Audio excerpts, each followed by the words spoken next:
கடந்த 10 வருஷமா இந்தியாவில் என்ன பிரச்சனை நடந்தாலும் அதுக்கு குற்றவாளியா யார் பெயர் சொல்லுவாங்கன்னா அது ஜவஹர்லால் நேரு. நேருக்கும் மவுண்ட் பேட்டன் மனைவிக்கும் காதல், நேருக்கும் சரோஜினி நாயுடு பேத்திக்கும் காதல், இப்படி நிறைய ஃபேக் செய்திகளை நாம் பார்த்துருப்போம். உச்சகட்டமாக நேரு ஒரு பொம்பளை பொறுக்கி அப்படின்னு கூட கீழ்த்தரமாக சமூக ஊடகங்களில் நிறைய பதிவுகளை பார்த்துருப்போம். இப்படி நேரு மேலே வைக்கிற குற்றச்சாட்டு உண்மையா? யார் அவர்? இந்த காணொலியில தெளிவா அலசுவாங்க. நான் கலைச்செல்வன், இது கதாகுரு.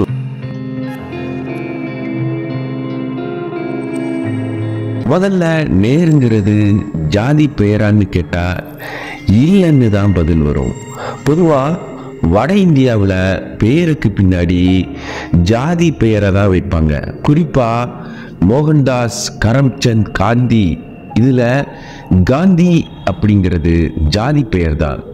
அப்படின்னா ஜவஹர்லால் நேருங்கிறது ஜாதி பெயரானா அதுதான் இல்லை. இதுக்கான விடையை தெரிஞ்சுக்க நாம கொஞ்சம் காலத்துல பின்னோக்கி பயணம் பண்ணணும். 1713 வருஷம் டெல்லிய முகலாய சக்கரவர்த்தி அவுரங்கசீப் பேரன் ஃபாரூக் சியார் ஆட்சி செய்கிறாரு. இவரோட காலத்துல முகலாய பேரரசு தன்னோட வீழ்ச்சிக்கான முதல் அடியை எடுத்து வச்சுது. இவரோட காலத்துல சாயித் அப்துல் கான், சாயித் ஹசன் அலி கான்கிற 2 முகலாய தளபதிகள் கிட்ட முகலாய பேரரசோட மொத்த அதிகாரமும் கைமாறிச்சு. ஃபாரூக் சியார் காலத்துல, அதாவது 1717 கிழக்கிந்திய கம்பெனிக்கு வங்காளம் முழுசும் சுங்கவரி இல்லாம பொருட்களை எங்க வேணும்னாலும் கொண்டு போகிற பிர்மான்னு சொல்ற லைசன்ஸை கொடுத்தாங்க. முகலாய பேரரசோட வீழ்ச்சிக்கு இந்த ஒரு பேப்பர் தான் முக்கிய காரணமா இருந்துச்சு. அந்த காலத்துல சுங்க வரி தான் முகலாய பேரரசோட முக்கிய வருமானம். இந்த காலகட்டத்தில் காஷ்மீரோட பட்காம் மாவட்டத்தில் நருங்கிற கிராமத்துல இருந்து ராஜ் கவுல்ங்கிற ஒரு ஆள் தன்னோட குடும்பத்தோட டெல்லிக்கு வந்து ஃபாரூக் சியார் கிட்ட வேலைக்கு சேர்றாரு. ஒரு சின்ன ஜமீன்தார் அளவுக்கு உயர்ந்தாரு. இவரோட பிள்ளைகளை பத்தின சரியான தகவல்கள் நம்ம கிட்ட இல்லை. இவரோட பேரன்களான மௌசா ராம் கவுல், சாஹிப் ராம் கவுல் காலத்துல முகலாய பேரரசோட வீழ்ச்சிக்கு பின்னாடி இவங்களோட குடும்ப சொத்துக்களும் குறைய ஆரம்பிச்சது. வருமானம் சரியா இல்லாதால மௌசா ராம் கவுலோட மகன் லட்சுமி நாராயண் கிழக்கிந்திய கம்பெனியில முதல் வக்கீலா வேலைக்கு சேர்ந்தாரு. அந்த காலத்துல, அதாவது 1857 சிப்பாய் கழகம் நடக்கிற காலத்துல லட்சுமி நாராயணோட மகன் கங்காதர் நேரு டெல்லி போலீஸ்ல கொத்தவால்ங்கிற பதவியில சேர்ந்தாரு. கொத்தவால்ங்கிறது இப்ப இருக்கிற போலீஸ் ஹெட் கான்ஸ்டபிள் மாதிரி. சென்னையில கூட கொத்தவால் சாவடின்னு ஒரு இடம் இருக்கு. அதோட பெயர் காரணம் இப்போ உங்களுக்கு புரிஞ்சிருக்கும். அப்போ கங்காதர் நேருவுக்கு 30 வயசு. அவரு தன்னோட பூர்வீக கிராமத்தோட பெயரான நருங்கிறத நேருன்னு மாத்தி பிரிட்டிஷ் ஆளுங்க வைக்கிற மாதிரி 3வது பெயரா வேலைக்காக சேர்த்துக்கிட்டாரு. இந்த பழக்கம் இப்போ கூட இந்தியாவில் பல இடத்துல வழக்கத்தில் இருக்கு. அதாவது தங்கள் ஊரோட பேருக்கு பின்னாடி சேர்த்துக்கிறது. அந்த காலத்துல முகலாய அரசுல வேலைக்கு சேர எல்லாரும் பாரசீக மொழியை கற்பதையே விரும்பினாங்க. ஆனா கங்காதர் நேரு இனி வருங்காலத்துல பாரசீக மொழியை கற்கிறத விட இங்கிலீஷ் கத்துக்கிறதே நல்லதுன்னு முடிவு பண்ணாரு. 1823 கிழக்கிந்திய கம்பெனி தன்னோட நிறுவனத்துல வேலை பார்க்குற பணியாட்களுக்காக ஆஜ்மீரி கேட் பகுதியில் இருக்கிற டெல்லி கல்லூரியில இங்கிலீஷ் கற்றுக் கொடுக்க ஏற்பாடு செஞ்சது. அதுக்காக நிதியும் ஒதுக்குச்சு. 1843 கங்காதர் நேரு அந்த கல்லூரியில மாணவனா சேர்ந்தாரு. பின்னாடி தன்னோட நேருவோட 2 மகன்களான பன்சிதர் நேரு அப்புறம் நந்தலால் நேருவையும் இங்கிலீஷ் கற்றுக்க சேர்த்தாரு. கங்காதர் நேருவோட மனைவி பெயர் ஜியோ ராணி. அவங்களுக்கு 2 ஆம்பளை பிள்ளைங்க. அவங்களோட பெயர் பன்சிதர் நேரு, நந்தலால் நேரு. அப்புறம் 2 பெண் பிள்ளைங்க, பத்ராணி அப்புறம் மகாராணி. 11 மே 1857 தில்லி மாநகரம் அதுவரை பார்க்காத ஒரு வரலாற்று நிகழ்வுக்காக காத்திருந்தது. அதுக்கு முன்னாடி மே 10 மீரட் நகரத்தில் தொடங்கின சிப்பாய் கழகம் தில்லிக்கு பரவுச்சு. சாரையா சிப்பாய்ங்க டெல்லி நோக்கி படையெடுத்தாங்க. வறுமையோட கோர பிடியில் வாழ்ந்த முகலாய மன்னன் 2ஆம் Bahadur Shah British captain Douglas கிட்ட தன்னை எப்படியாவது காப்பாத்துங்கன்னு உதவியும் கேட்டாரு. பிரிட்டிஷ்காரங்க உடனடி நடவடிக்கையா கல்கத்தா கோட்டை கதவை மூடிட்டாங்க. யாரோ ஒருத்தர் ஈரார் மன்னர் ஷா உதவிக்கு வருவார்னு ஒரு பொருளியை கலப்ப தில்லி கோட்டையோட ராஜ்காட் கதவை திறந்து விட்டுறாங்க. அது வழியா நுழைஞ்ச சிப்பாய் கழக வீரர்கள் முதல்ல தில்லியில கொண்டது சம்மன்லால்ங்கிற ஒரு மருத்துவரை தான்.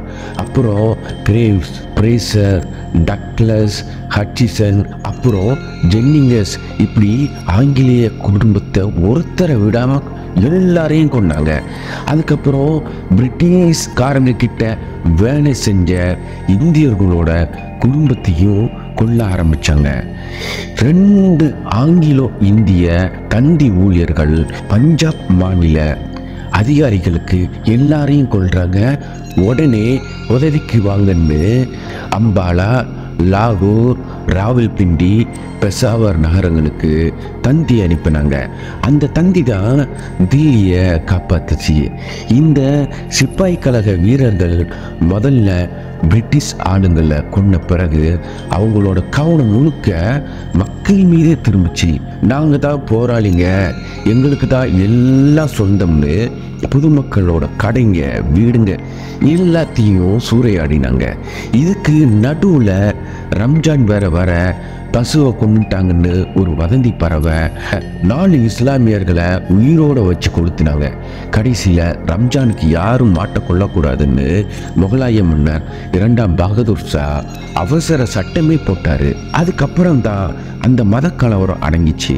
இந்த நேரத்தில் தில்லியில் கொத்தவால் பணியில் இருக்கிற கங்காதர் நேரு தில்லியை விட்டுட்டு தன்னோட குடும்பத்தோட ஆக்ராவுக்கு தப்பி ஓடுறாரு. போகிற வழியில வழிமறிச்ச பிரிட்டிஷ் சிப்பாய்ங்க அவங்களோட வந்த காஷ்மீரி பெண்களோட சிவந்த நிறத்தை வச்சு யாரோ ஒரு இந்திய பிரிட்டிஷ் பொண்ணுங்களை கடத்திட்டு போறான்னு தடுத்தப்ப அவரு கத்துக்கிட்ட இங்கிலீஷ் அவருக்கு உதவிச்சு. ஆக்ரா வந்த கங்காதர் குடும்பம் ரொம்ப வறுமையில வாடிச்சு. 1861 தன்னோட 34வது வயசுல, அதாவது ஆக்ரா 4வது வருஷம் கங்காதர் இறந்தும் போனாரு. அந்த நேரத்துல அவரோட மனைவி ஜியோ ராணி 6 மாச கர்ப்பமா வேற இருந்தாங்க. 1861வது வருஷம் மே 6ஆம் தேதி பிறக்கிற அந்த 3வது ஆண் குழந்தை தான் மோதிலால் நெஹ்ரு, அதாவது ஜவஹர்லால் நேருவோட அப்பா. இப்போ சமூக ஊடக தளத்துல மோதிலால் நேரு பெரிய வியாபாரி, ஒரு சமயம் பண கஷ்டத்துல இருந்த கிழக்கிந்திய கம்பெனியே அவர்கிட்ட கடன் வாங்கிச்சின்னு நிறைய அடிச்சு விடுவாங்க. உண்மையிலே மோதிலால் நெஹ்ரு பிறந்ததுக்கு 4 வருஷத்துக்கு முன்னாடியே கிழக்கிந்திய கம்பெனியை கழிச்சிட்டு பிரிட்டிஷ் அரசோட நேரடி கட்டுப்பாட்டுக்கு கீழே இந்திய அரசாங்கம் வந்துச்சு. தப்பிக்க இங்கிலீஷ் ஒரு பக்கம் அவருக்கு உதவுன மாதிரி நேரு குடும்பத்துக்கு செட்டில் ஆக ஒரு இங்கிலீஷ்காரர் தான் உதவுனாரு. அவர் ஆக்ரா கல்லூரியோட முதல்வர் பேராசிரியர் ஆண்டர்சன். இவர் தனது தொடர்புகள் மூலமா மோதிலால் நேருவோட மூத்த சகோதரனான நந்தலால ராஜஸ்தான்ல இருக்கிற கேத்ரி பகுதியில் இருந்த குறுநில மன்னரான ராஜா டட்டே சிங் கிட்ட ஆங்கில ஆசிரியரா வேலைக்கு சேர்த்து விடுறாரு. நந்தலால் பின்னாடி மன்னரோட நம்பிக்கையை பெற்று அவருக்கு முதலமைச்சராக இருந்தாரு. மோதிலால் நேருவுக்கு ஆக்ரா கோர்ட்ல தீர்ப்புகளை பிரதி எடுக்கிற வேலை, பின்னாடி துணை நீதிபதி பதவி வர அவர் உயர்ந்தாரு. தன்னோட 2 அண்ணன்கள் மாதிரி இல்லாம மோதிலால் படிப்புல கொஞ்சம் சுமார் ரகம். ஆக்ராவில் நீர் கல்லூரியில மெட்ரிகுலேஷன் படிப்புக்கு மேல அவர் படிக்கல. ராஜா பட்டே சிங் இறந்த பின்னாடி அவரோட மகன் பழைய மந்திரிகளை எல்லாம் மாற்றினதுனால நந்தலால் வேலையை இழந்து மறுபடியும் ஆக்ராவுக்கு வர்றாரு. அங்கே வழக்கறிஞரா வேலைக்கு பதிவு செஞ்சு ஆக்ரா உயர் நீதிமன்றத்தில் வேலை செய்கிறாரு. அதே நேரம் 1858 பிரிட்டிஷ் அரசாங்கம் வடமேற்கு மாகாணத்தோட தலைநகரா அலகாபாத்தை மாற்றினாங்க. அதனால உயர் நீதிமன்றத்தையும் ஆக்ராவில் இருந்த அலகாபாத்துக்கே மாற்றினாங்க. நந்தலாலும் தன்னோட குடும்பத்தோட அலகாபாத்துக்கே போனாங்க. மோதிலால் நேரு சின்ன வயசுலேயே கல்யாணம் செஞ்சிருந்தாரு. பட்டப்படிப்புல சேர்ந்து ஒரே ஒரு எக்ஸாம் மட்டும் எழுதிட்டு தன்னால சரியா படிக்க முடியாதுன்னு முடிவு செஞ்சு அந்த படிப்பை பாதியிலேயே விட்டுறாரு. இந்த சமயத்துல மோதிலால் நேருவுக்கு ஒரு ஆண் குழந்தையும் பிறந்தது. துரதிர்ஷ்டவசமா பிரசவத்திலேயே தாய் மகன் 2 பேரும் இறந்து போறாங்க. பின்னாடி வக்கீலுக்கு பரீட்சை எழுதி பாஸ் ஆகி முதல்ல கான்பூர் நீதிமன்றத்திலையும் பின்னாடி அலகாபாத் நீதிமன்றத்திலையும் வேலை பார்க்குறாரு. அலகாபாத் நீதிமன்றத்தில் வாதாடின முதல் வழக்கே அவருக்கு வெற்றியை கொடுக்குது. அவரோட அண்ணன் நந்தலால் கோர்ட் வளாகத்திலேயே அவர் கட்டி தழுவி தன்னோட பாசத்தை காமிச்சாரு. வக்கீல் தொழிலில் நல்ல வெற்றி அடைஞ்ச பின்னாடி லாகூரை சேர்ந்த ஸ்வரூப் ராணிய 2ஆவதா திருமணம் செஞ்சுக்கிறாரு. லண்டன் போய் பாரிஸ்டர் பட்டமும் வாங்குறாரு. இந்த தம்பதிக்கு 3 குழந்தைங்க. அதுல மூத்தவர் தான் ஜவஹர்லால் நேரு, அடுத்து விஜயலட்சுமி, 3வது கிருஷ்ணாங்கிற ஒரு பெண் குழந்தை. இது வரைக்கும் நேரு பெயரை எப்படி வந்ததுன்னு பார்த்தோம். அது எப்படி காந்திங்கிற குடும்ப பெயரா மாறிச்சுன்னு பார்ப்போம். ஜவஹர்லால் நேருவோட மகள் இந்திரா, அவரோட கணவர் பெயர் ஃபெரோஸ் ஜஹாங்கீர் கத்தி. காந்தி இல்ல, கத்தி. இவர் ஒரு பார்சி இனத்தவர். ஃபெரோஸ் ஜஹாங்கீர் கத்தி 1912 மும்பை நகரத்தில் இருக்கிற தெஹ்ரூன்ஜி நரிமன் மருத்துவமனையில் பிறந்தார். அவரோட அப்பா ஃபாருதீன் ஜஹாங்கீர் கத்தி, அம்மா ரதிமை. அவருக்கு கூட பிறந்தவங்க 2 சகோதரர் 2 சகோதரி. 1920 அவரோட அப்பா இறந்த பிறகு குடும்பம் அலகாபாத்துக்கு இடம் மாறுது. அங்கே திருமணம் செஞ்சிக்காத இவரோட சித்தி சரீன் கமிச்சியோரத்ங்கிற அறுவை சிகிச்சை நிபுணர் வீட்டில் இவங்களோட குடும்பம் வாழ்றாங்க. சுதந்திர போராட்டத்தில் ஈடுபாடு கொண்ட ஃபெரோஸ் கத்தி 1930 காங்கிரஸ் வானர சேனைன்னு இளைஞர் அமைப்பில் சேர்ந்து அதில் ஒரு போராட்டத்தில் கலந்துக்கிறாரு. எவின் கிறிஸ்தவ கல்லூரி வாசலில் நடந்த அந்த முதல் போராட்டத்தில் ஃபெரோஸ் 2 பெண்களை அங்கே பார்க்குறாரு. அந்த 2 பெண்கள் மட்டுமே அந்த போராட்டத்தில் கலந்துக்கிறாங்க. ஒருத்தர் கமலா நேரு, இன்னொருத்தர் இந்திரா நேரு. அங்கே இந்திராவுக்கும் ஃபெரோஸ் கத்திக்கும் நட்பு ஏற்பட நட்பு காதலாக மாறுது. காதல் இறுதியில் கல்யாணத்தில் முடியுது. உண்மையில் இந்த காதலை இந்திரா அம்மா கமலா நேரு எதிர்த்தாங்க. அவங்க 1936 இறந்த பிறகுதான் இந்திரா ஃபெரோஸ் கல்யாணம் 1942 காந்தி தலைமையில் நடக்குது. ஃபெரோஸ் கத்தி காந்தி மீது இருந்த அன்பால தன்னோட ஜாதி பெயரான கத்திய காந்தின்னு மாத்திக்கிறாரு. அதுக்கு பிறகு அது குடும்ப பெயராகவே மாறி போச்சு.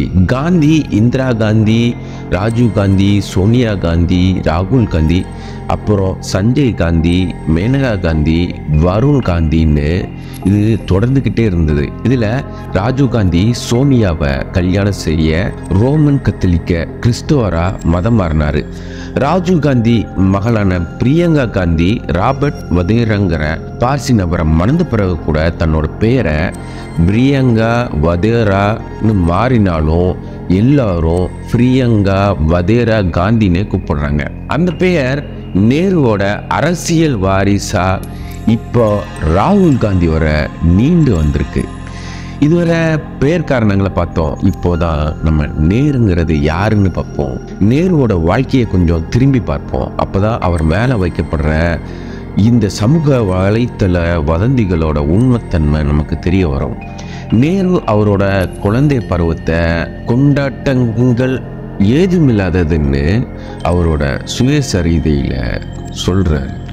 நேருவோட அப்பா மோதிலால் நேரு அலகாபாத் நீதிமன்றத்தில் வழக்கறிஞராக வேலை பார்த்தாரு. அவரோட தொழிலில் மட்டும் இல்லாமல் அரசியல்லையும் முக்கியமானவராக இருந்தார். நேருவுக்கும் அவரோட சகோதரர்களுக்கும் பெரிய வயசு வித்தியாசம் இருந்துச்சு. அந்த காலகட்டத்தில் பிரிட்டிஷ் அரசு இந்தியர்களை ஒடுக்கிறத பார்த்த நேரு ரொம்ப கோவம் அடைஞ்சார். அலகாபாத்தோட பூங்காக்களில் பிரிட்டிஷ்காரங்களுக்குன்னு தனியாக இருக்கைகள் இருக்கும். அந்த இருக்கைகளில் இந்தியர்கள் யாரும் அமரக்கூடாது. இதை அவரோட சுயசரிதையில் நேரு பதிவு செஞ்சுருக்காரு. இந்த மாதிரியான நிகழ்வு அவரோட ரொம்ப சுதந்திர தாகத்தை நோக்கி நகர்த்துச்சு. நேருவுக்கு வீட்டுக்கே வந்து ஆசிரியர்கள் கல்வி கற்றுக் கொடுத்தாங்க. அவருக்கு சிறு வயசுலேருந்தே படிக்க ஆர்வம் அதிகமாக இருந்துச்சு. வெறும் பாட புத்தகங்கள் மட்டும் இல்லாமல் மற்ற புத்தகங்களையும் படிக்க ஆர்வமாக இருந்தார். குறிப்பாக அரேபிய இரவுகள், ராமாயணம், மகாபாரதம் மாதிரி புத்தகங்களை படித்தார். விதவிதமான நாட்டுப்புற கதைகளை படிக்கிறது அவருக்கு விருப்பமான ஒன்றா இருந்தது. நேரு மேற்படிப்புக்காக இங்கிலாந்துக்கு போனார். அங்கே ஹேரே போர்டிங் பள்ளியில் சேர்ந்தார். பிறகு அவரோட 20வது வயசில் கேம்பிரிட்ஜ் பல்கலைக்கழகத்தில் பட்டம் வாங்கினார். அவரோட பிற்கால அரசியல் பார்வை மற்றும் அறிவார்ந்த சிந்தனைக்கு அடித்தளமாக இருந்தது இந்த பல்கலைக்கழக வாழ்க்கை தான்.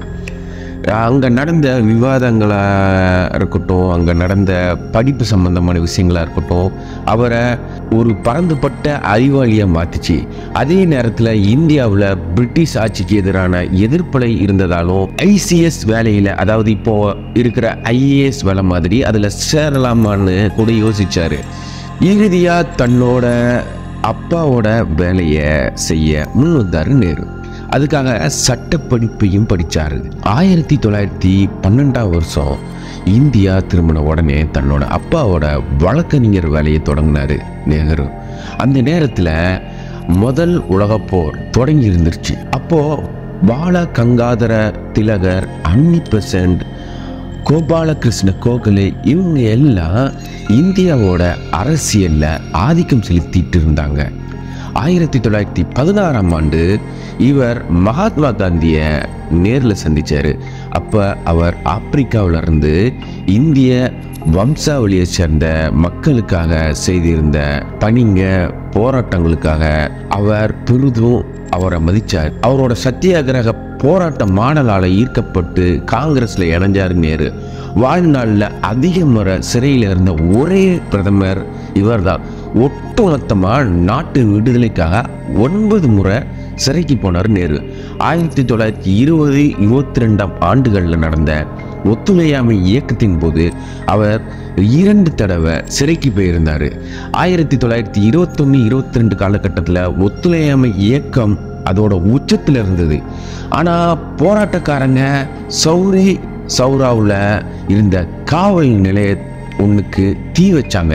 இதில் 3 பொதுமக்களும் 22 காவல்துறையினரும் கொல்லப்பட்டாங்க. இந்த காரணத்தினால மகாத்மா காந்தி அந்த ஒத்துழையாமை இயக்கத்தை நிறுத்திட்டாரு. ஆனால் நேரு காந்தி தலைமையை ஏற்றுக்கிட்டாலும் இந்த ஒத்துழையாமை இயக்கம் நிறுத்தப்பட்ட சமயத்தில் தனது அதிருப்தியை பகிரங்கமாக வெளிப்படுத்தினார் நேரு. காந்திக்கு எதிரான தன்னோட நிலைப்பாட்டை தெளிவாக முன் வச்சாரு.